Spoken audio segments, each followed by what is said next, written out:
Hello and welcome to Afterlife Topics and Metaphysics. This is Cyrus coming at you with another video tonight, and I want to do first a shout out to the Afterlife Topics subreddit over at reddit.com/r/Afterlife Topics. To be honest, I hadn't really checked the page for a couple of weeks, then I did finally again and discovered a whole bunch of interesting threads and conversations happening that I didn't even know about. Lots of really interesting posts, kind of just morphed into its own community very quickly.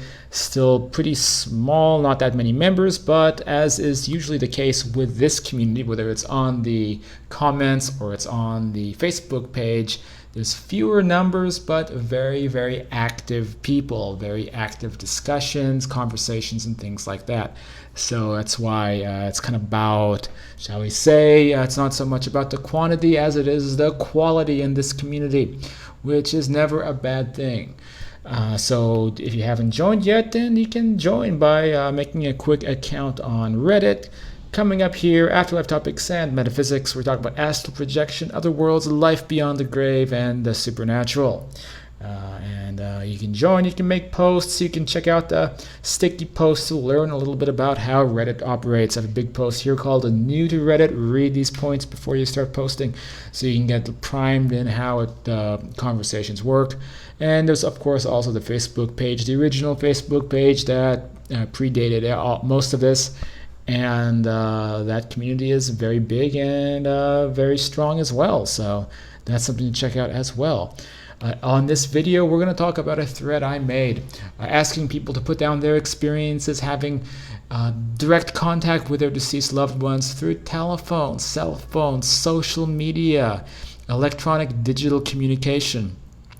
Remember, this has been documented ever since the 80s with a book called Phone Calls from the Dead. And that was many years ago, but still, of course, that phenomenon has continued into the modern age with modern digital technology. And it's one of those things that's really difficult to wrap one's mind around, especially people who are not as seasoned in this field to first hear about something like this being possible. Now, I've always known it was possible going back to learning about like the crazy ITC experiments back in the day and people getting phone calls from deceased German scientists and things like that.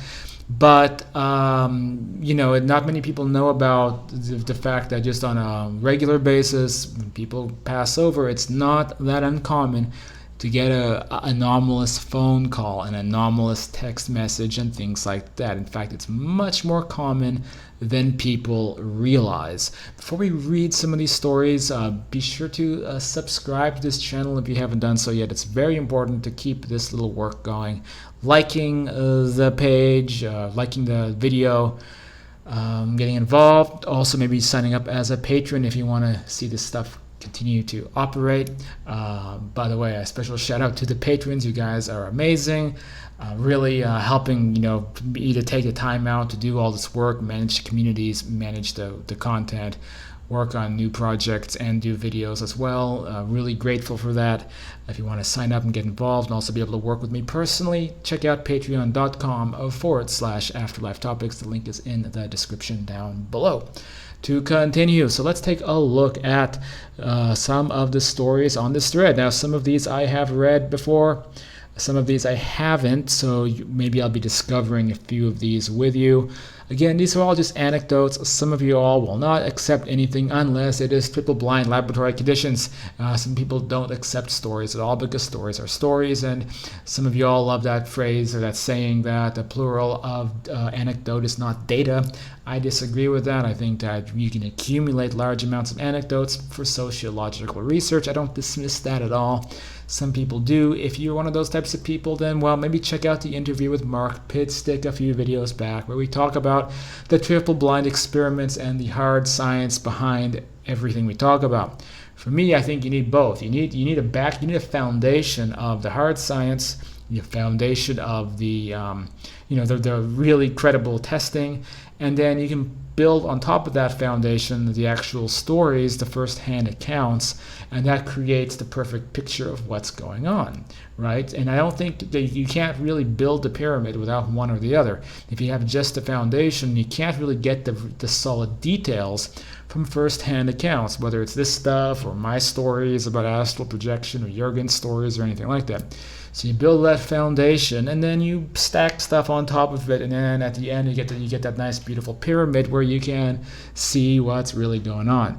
That's my philosophy. Maybe it's not your philosophy, but this is a group for thinking about stuff, philosophy, ideas, things like that. So you don't have to follow my way of seeing things, but the fact that you're smart enough to be on this channel, and pretty much primarily only smart people come on this channel, then I'm sure you're interested in hearing about new perspectives about things like this. So anyway, off of my soapbox, let's take a look at this. First post, John Adam Jackson, our moderator, who I am mentioning again. Adam, you thought I don't mention you on this channel, but I do mention you on this channel, don't I? Now I'm on second time in a week, but I'll bet I've mentioned you rolling back to videos from long before. I'm pretty sure. Maybe I even referred to you as Sidious, your username on YouTube before you became our moderator. I don't remember though. I've made so many videos that I don't know. Sometimes they blur together a little bit. I'm not going to remember all the content I made until I kick the bucket and have an Akashic experience, and then I re-download all the information from all the videos at once, and I'll be like, wow, I made a buttload of videos. I can't believe that my subscriber count was so low. Anyway, Adam says, I had a weird thing where about 2 months after my mom passed away, I was laying in bed and I said aloud, Mom, I wish you'd come to me in a dream. 5 minutes later, the phone rang, and there was nobody on the phone. Didn't even hear anybody hang up. Just said unavailable. It was around 3 to 4 o'clock in the morning. I've lived in the house for 50 years and can honestly say that never before or after was there ever a mysterious phone call at that time in the morning. So obviously it could be a mundane explanation, or maybe not, because there's, they manipulate electronics as a form of after transition, ADC, after I can't say the D word, YouTube will get on my butt. After passed away contact experiences, it can happen.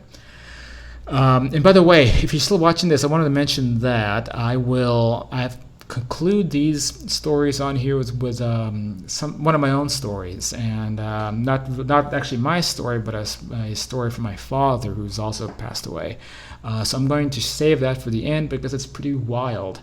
So be sure to watch this till the end if you want to hear that crazy story. So to continue, we have Susan Young again, who I showcased a post from a few days ago. Always has great stuff to talk about, one of our patrons too. And Susan says, I was reading the conversations I had with my daughter through Messenger soon after she passed. I had to go do a few things, and then I came back to it. There was a message there this time, and it said, I love you. It was not spelled perfectly. It had like the I love you, because I think that they're trying to figure out how to get their astral fingers around our phones, and they're like, and having a clumsy time operating that and spelling messages out, but they do. They figure it out. It was not spelled perfectly, but I knew it was her.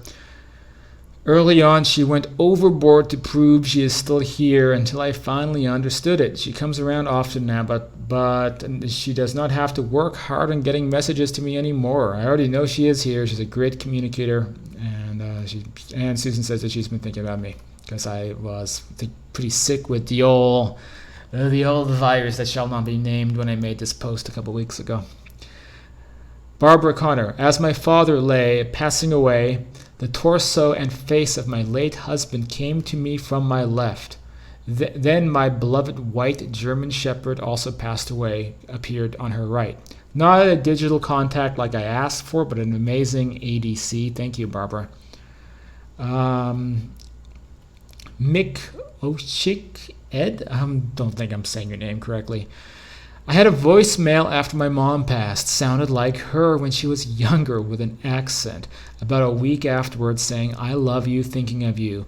Last week the doorbell rang through our apartment and no one around could have done it. My father and me both were here. Mom passed in December 2018. God bless you. My father passed away summer 2018. It's a long journey. As for digital, that is it for loved ones anyway.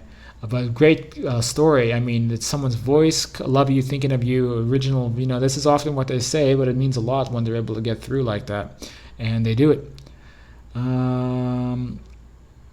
We have Jenny Bracco talking about getting a call from her grandfather after he passed away. So basically, the number appeared in the caller ID. Hard to say if that was him or an accident, but it's a bit coincidental, isn't it, when that happens? That's kind of like the kind of most basic experience you can have, but it could still be an ADC. So let me keep reading here, make sure I don't miss something good. Mila Andelman recounts a anomalous phone call that could have been her husband. Jacqueline Rivera, I've had many personal experiences with my son, dream visits filled with love, and having information downloads of like data communication, which they can do sometimes, and visited many people giving messages of love and being okay. So she talks about how her son would turn on and off cell phones, play his own music, I guess off of the phone, so open up his own playlists that would start playing, would turn lights on and off rapidly. And then had the word dream appear on an iPad. Also has made smoke appear and other things like that. Very good, great story.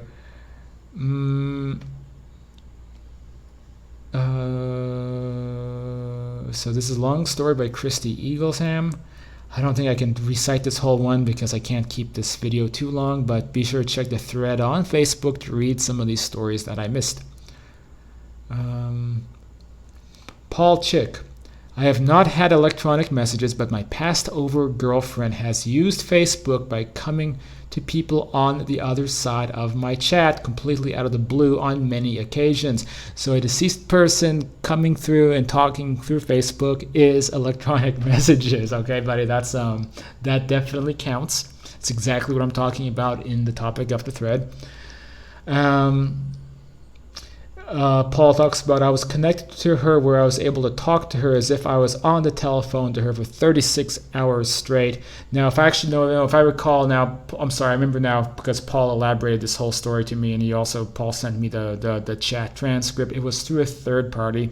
So basically, it was through it was like a channeled information, but still an ADC nonetheless, in the sense that they're using someone else's fingers to connect with somebody through the internet, basically saying, I'm basically someone else now typing as that person. So again, that's good evidence. Okay, it's not quite like independently taking control of an electronic device, but it's still, of course, an ADC communication. Caddy Cruz, for my husband's life service, I created a classic rock playlist of his and our favorite tunes. About 6 weeks later, I was picking up a friend to ride with me to the VA to pick up his flag. First tune on the radio was a song from his playlist. So these are types of synchronicities. It's not quite the subject I have in mind, but it is a type of ADC when you get that, you hear the song, the one obscure song that's your song, and someone passes away, you turn on the radio, and then that song is playing.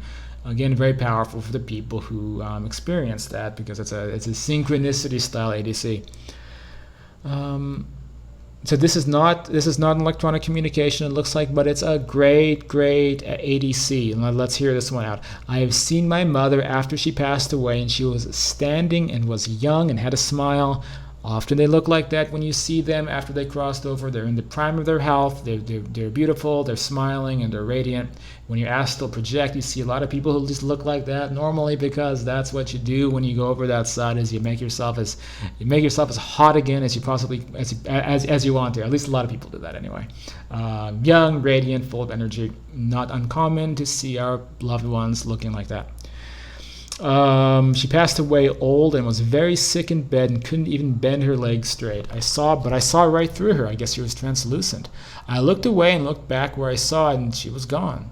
She called me, then looked in her room I guess she had called out to her, and that's how she saw her.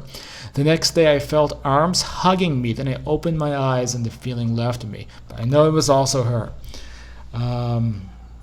Jan Sykes, my partner passed away suddenly. She was with the coroner's office for a week, and then in the funeral home for almost 2 weeks, as we couldn't get a cremation date. Her body was beginning to deteriorate. Despite the best efforts of the funeral director, I couldn't bear to leave her in the funeral home alone. The final day came. The day before her funeral, my daughter was with me and we said our final goodbyes. My daughter drove me home and I panicked. I was desperate to go back to the funeral home. At that moment, as I was having a meltdown, the home phone rang. It was an odd, crackly, buzzy-sounding line. Then a disembodied, mechanical voice said simply goodbye. I know, as I knew at that moment, that it was Bev telling me that there was no more to have no more pain about the situation. Enough was enough. It's time to say goodbye. I'm gonna like this one because I forgot to like it. In 1994, my younger brother Matt was terminally ill. I was home alone and noticed that 3 numbers appeared on a solar calculator that was sitting on my kitchen counter. I knew they meant something. All weekend it bothered me. Then it was revealed the numbers were 713. If you add 713 equal 11, then 7 plus 13, 20. Finally, 7 plus 13, 91. This is the date that my mother crossed over, 11/20/91. Yeah, I mean, if the only means to contact is through putting out some numbers, then I'm going to have to very carefully think about what numbers to put. If you're limited like that, and create a little code for somebody to figure out possibly.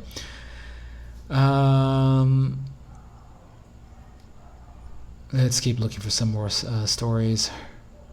Again, most of these I have not read before, so we're discovering these as we go.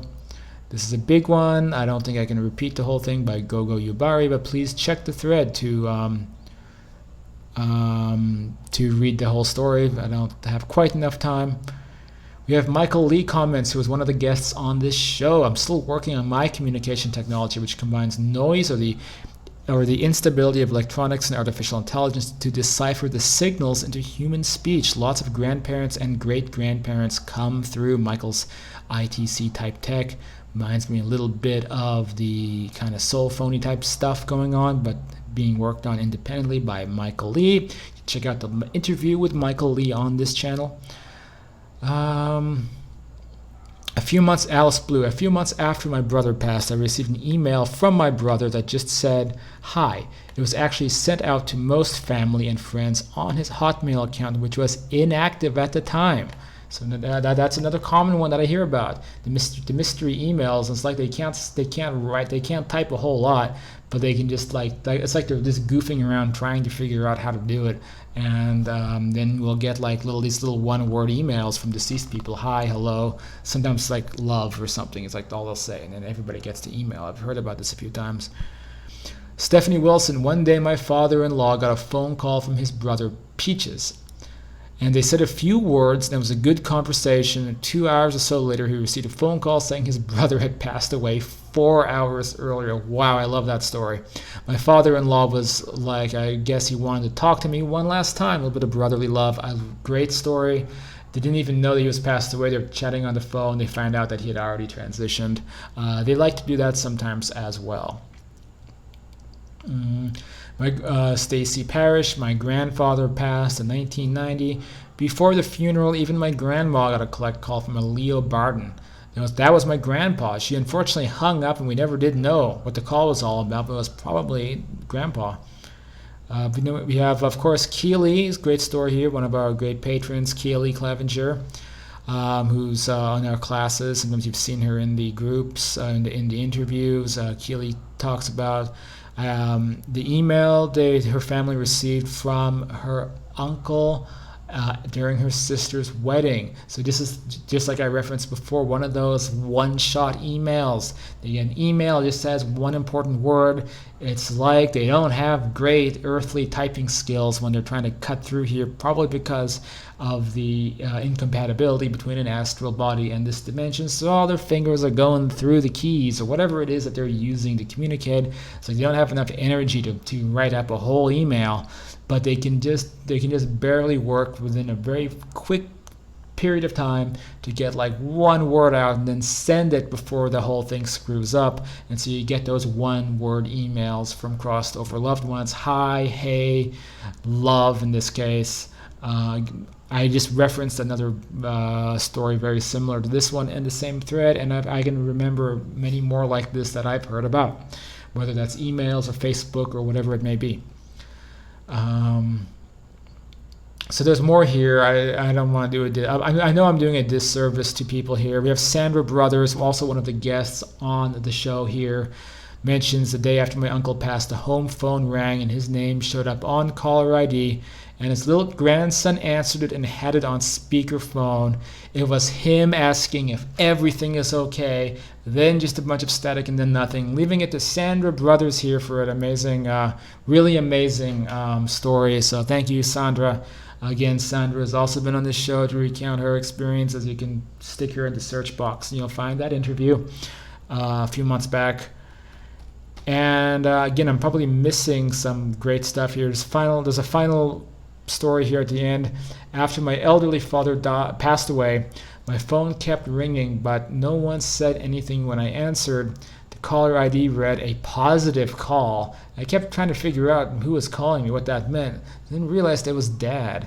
When I was 5, I was seriously ill and needed a blood transfusion. Dad gave me his blood because we both had A positive blood. As soon as I recalled this and made the connection, my phone stopped ringing with these calls. It was Dad saying hello. So the caller ID read a positive call, but really what it meant was a positive call, right? So it was a very special kind of keyword right there, a little puzzle to figure out. And then once Dad figured it out, then the pieces fit, and then Dad was satisfied that the message came through. Okay, I'm going to share my story real quick. It concerns my father, who my father, first my mom passed away before my father passed away. So my mom passed away in 2016, and around, I don't know, it might have been like the same year that my mom passed away. My father, of course, was really fell just deeper into alcoholism, was living alone. I was trying to go out and spend as much time with him as I could, but I was also working for a big company at the time in Los Angeles and juggling these different things. It was a very stressful time. But my father, he and sometimes he was calling me out, at all odd hours and upset, and going through this constant spiral of grief and shame and a lot of emotions like that. And it was a tough time. But he told me that something really crazy happened to him and that he doesn't even know how to describe it, and it actually left him in a way disturbed because it kind of shook his reality. And I reminded him about the work that I did and that I was a writer and author about these topics, and then he felt good telling me what happened. Basically, he said he had a dream, which I would interpret as an astral projection experience. He said that he met my mom in that dream, and she was accompanied by a guide. And the guide was giving her instructions, and then told my father that, I'm going to give you a special phone number. I want you to call this number on your cell phone when you wake up. My father woke up and then still remembered those digits, picked up his little 2006 flip phone he had, put the digits in, and then said that there was a very crackly, staticky phone connection. On the other end of that connection was my mom, kind of coming in and out, but he was able to talk to her for, he said, 5 or 6 minutes on the phone through those numbers, and they had a whole conversation that time, even though it was kind of staticky, but it was still a proper conversation. And my dad was trying to. I think my dad was a bit speechless, but a lot of basically asking, how is she? Is she all right? A lot of stuff that I also talked to my mom about after she crossed over, because during that same period, my mom was appearing by my bedside at least once a week to chat with me in a semi-out-of-body state, and we talked about the same stuff. My mom even told me that she was going to be trying to contact my father in different ways, because we both were like, you got to do this. I was basically also telling my mom, you got to keep trying to reach out to Dad, because he's going to cross over too from, the alcoholism and, just spiraling into this dark vortex. And then she agreed, and then she was trying new innovative ways to reach out to him to let him know that she was all right. And that's one of the things that her and I guess this guide or this mentor came up with, was giving a special hotline phone number to that side. Call it, wake up, dial it, and then they were able to patch that connection through, and they were able to chat. That was just one experience. There were more experiences that happened at that time that my father talked about, including a full materialization of my mom into the house where my father was renting. He basically said that she came into the kitchen and he said that it was like she just got back from a trip, like she just drove up and then walked into the house like it was nothing. And my father would just said he was just in the kitchen, just like, stunned, didn't know what to think. And then he said that he was able to hold my mom's hand, and he said he was very surprised how real and physical it was. He didn't even suspect that people who passed away could have real physical solid bodies still, and that surprised him. And then we had a great conversation about that after he told me that. And he said after a couple of minutes of this, it was just like magic. She just poof disappeared, holding her hand, and poof, not holding her hand, because she just disappeared right in front of him. But again, that was another it was another attempt they made to contact him, and this time it was a full materialization. And he said that she was also dressed really well, looked really beautiful. So great stuff that I learned about with my father at that time. Then of course my father passed away in summer 2018 as well. Passed away. I just taught. I had an hour and a half talk with him on the phone. We'd always had a rocky relationship. We had a big fight a couple of weeks prior. Then we talked for a long time on the phone, patched things up, and then that same evening he passed away. My buddy Aaron, I called him to have him do a check-in on my father. Wouldn't answer the door. He called the landlady. She came over with the keys, and they found my father passed away on the kitchen floor. Presumably from alcohol poisoning, but he wanted above all else was to get to that side, and so he did. So I don't feel like intense grief about it, because based on everything that's happened in my conversations with my father since he's passed away, that it's just it doesn't really like I talked about in the previous video, it doesn't cause that sharp pain of mortality when I think about his crossing over, or my mom's anymore, because of those amazing contacts that happened. If you want to learn more about these experiences, other experiences, and a lot more experiences like the ones we talked about on this thread, check out my books, Understanding Life After the D Word, or The Afterlife and Beyond. You can check those out at afterlifetopics.com, on Amazon, order them at Barnes & Noble, if there was a Barnes & Noble open, which there isn't because it's the end of the world. But besides that, you can still order them online, and I think there's still delivery people out in the wasteland who are delivering books, and so you can do it that way. Or you can sign up as a patron, patreon.com/afterlifetopics. All those are awesome ways to get involved and get in touch with me as well, or join the Facebook group or that Reddit group that I talked about earlier, and maybe share some of your ADCs, in whether it's in the Reddit group or also on the YouTube comments down below. Share any possible experiences you've had electronically with crossed over loved ones. Thanks for watching, everybody, and I'll see you all hopefully soon on the next video.